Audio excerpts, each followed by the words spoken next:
Hey there, I'm Hunter. I'm Thor. We're currently working on this 302 here. We're going to show you how to put an oil pump and an oil pan on it. We're working on this engine to put it into Thor's truck that has an inline 300 in it. We're upgrading a little bit. The inline 300 is not really operational anymore, not doing what it needs to do.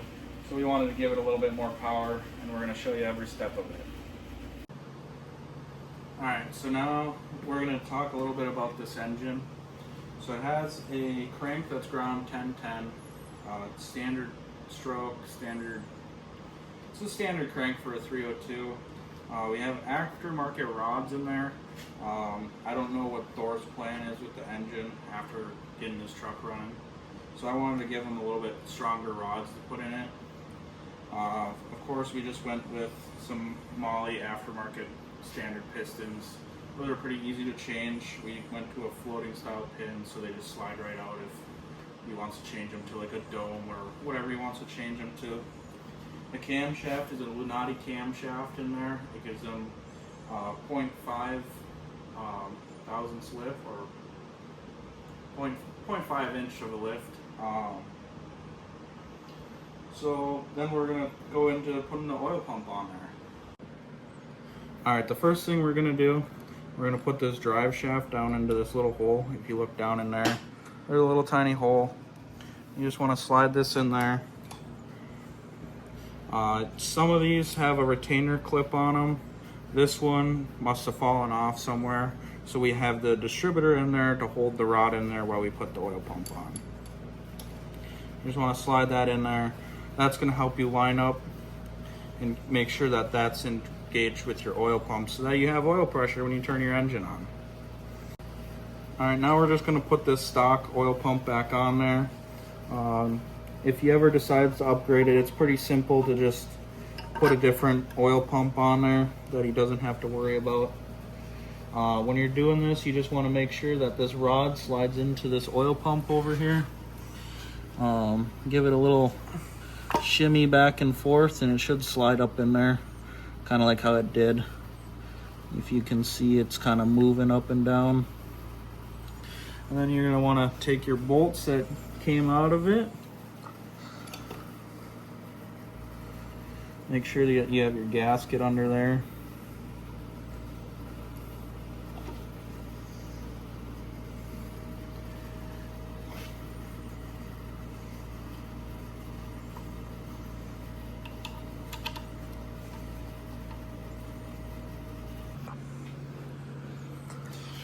Alright, so after you have these started, you just want to make sure that this floats freely in between here. As you can see, it's moving up and down. And then you're going to take your socket here. Maybe not. You got to get these pretty far down. I recommend using a short well socket. Get in there.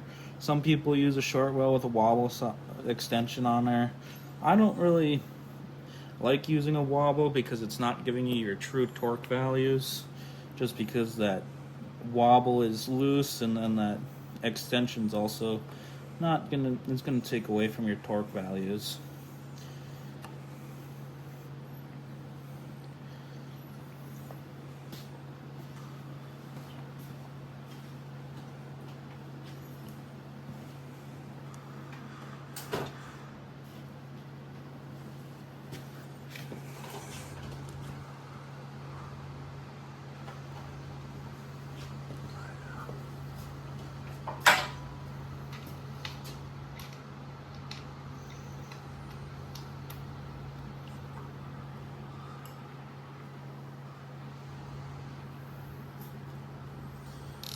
So if you have a handy dandy book, it recommends doing 22 to 32 foot-pounds for torque.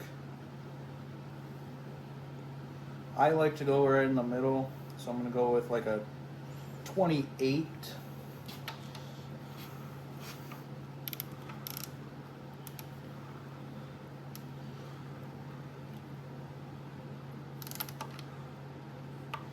Got to get that a little bit tighter.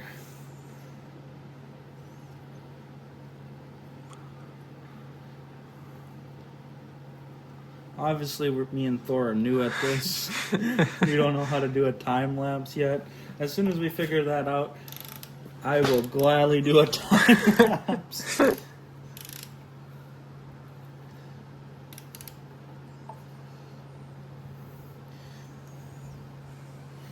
isn't the right size socket.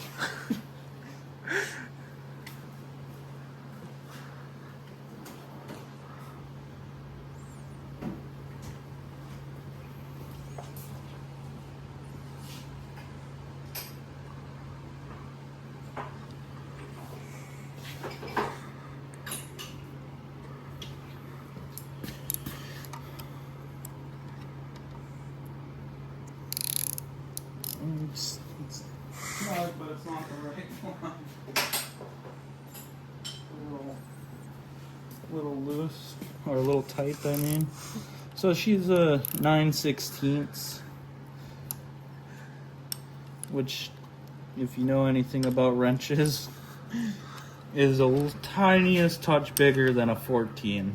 And Thor here had taken out a 14 on me, and it was confusing me.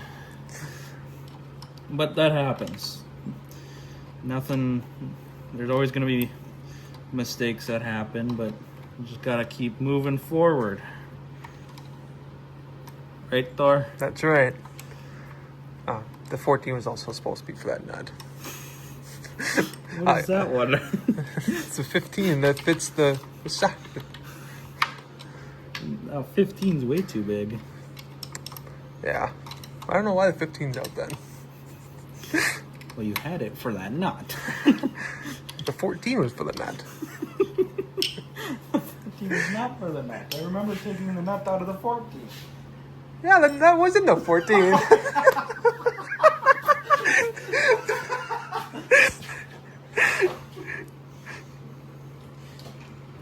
Well, now that we got that out of the way, I got a 9/16 so I can actually torque this thing.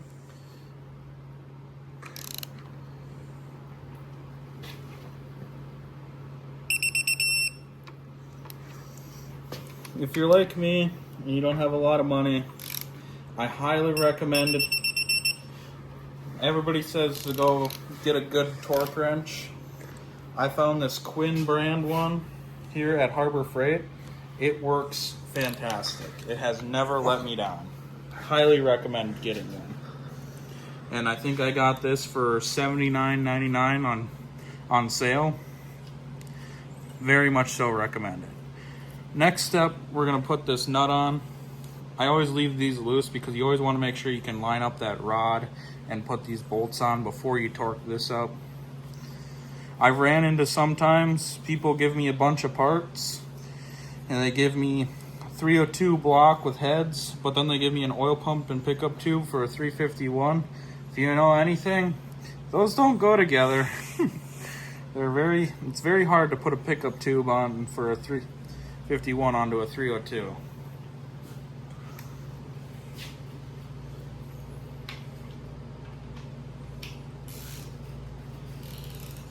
Now this nut is torqued the same as your oil pump, which is 22 to 32.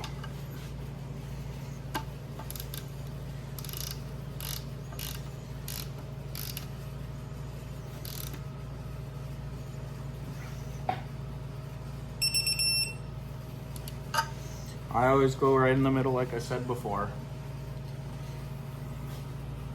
Except for the glare in the back.